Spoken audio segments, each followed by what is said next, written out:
The first video game console was created in 1966 by Ralph Baer, an engineer who wanted to create and invent a way to be able to play games on the television, which by 1966 millions of Americans have invested in having one in their home. After manufacturing of several test units with the help of Ralph's colleagues from Sanders Associates Incorporated, Bill Harrison and Bill Rush, the first video game console, the brown box, was created. The player would need to flip the game's corresponding switches on the front of the console in order to play from a selection of games, those being ping pong, checkers, 4 different sports games, target shooting, and golf. The brown box paved the way for modern video game developers, and Sanders eventually sold the license to Magnavox, who in turn created the Magnavox Odyssey, which was considered to be the first home video game console that people were able to purchase. The Odyssey was considered to be primitive due to its unappealing graphics and lack of sound. The company Atari marketed Pong as a home video game console in 1975. Due to the sounding popularity their arcade machines gained in 1973.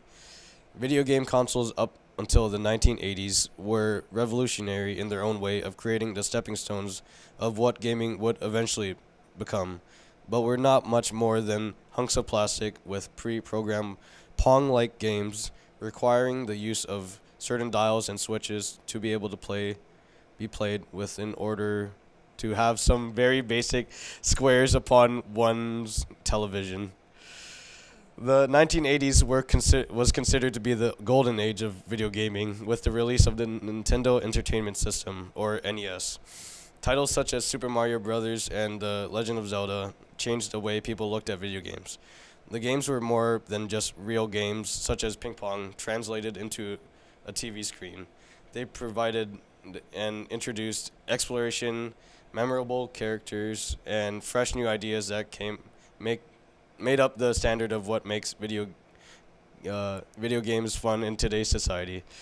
Also in the 1980s, Nintendo and Sega struggled to be the top game developer, releasing consoles in order to challenge each other's positions in the gaming industry. Nintendo was able to popularized the concept of handheld video game consoles with the release of the Game Boy in 1989. Nintendo continues to dominate the handheld console market with the release of the Nintendo Switch, which was introduced back in March of 2017 as being the first hybrid of a home console and a handheld portable console. As of today, video game consoles have become systems that are able to play highly graphical, mostly story-driven games that influence gamers to partake in the enjoyment of what make video games so great. Recently, the game console industry has become a competition of which company, the top competitors being Nintendo, Microsoft, and Sony, can have the most graphically powered console, and have focused less on what makes a game fun and more on making them look good. Video game consoles are one of the most prominent technological advances of recent history. Developers such as Microsoft, Sony, Nintendo, and others have created a multi-billion-dollar industry with the production and development of video game consoles such as the Xbox, PlayStation, and Wii. In fact, the video game industry is growing at such a phenomenal rate that there is speculation that at some point in the near future, the video game industry will rival the film industry, one of the biggest industries in America for revenue. And it doesn't stop there. The video game industry has also opened up the youth target market in a whole new way. Being the pioneers of the technological era, people born in the millennial generation and later are attracted by new technologies more than anything else. We grew up playing on the first generations of video game consoles and have carried the habit on as video game consoles and video games get more advanced and more enjoyable. So the video game industry is unique in its ability to attract the very young target market and continue to hold or increase their demand for their products as they get better and better regardless of the age.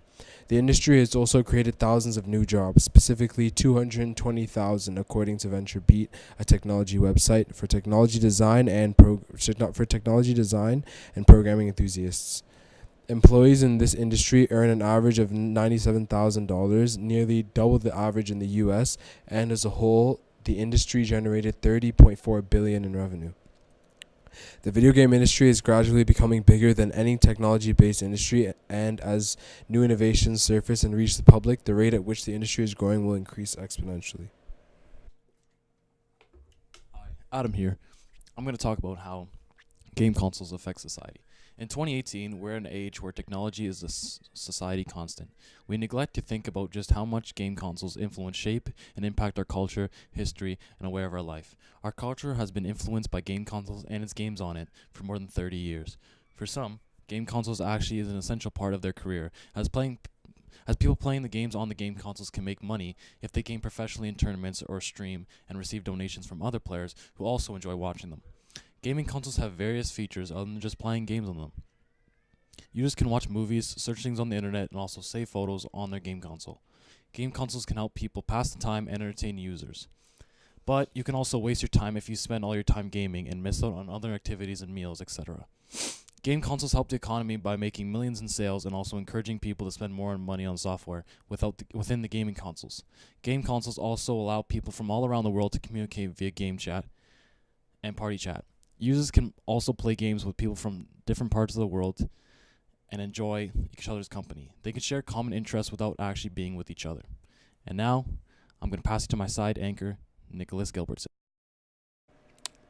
Oh, thanks, Adam. Each system has a core component: user control interface, CPU, RAM, software kernel, storage medium for...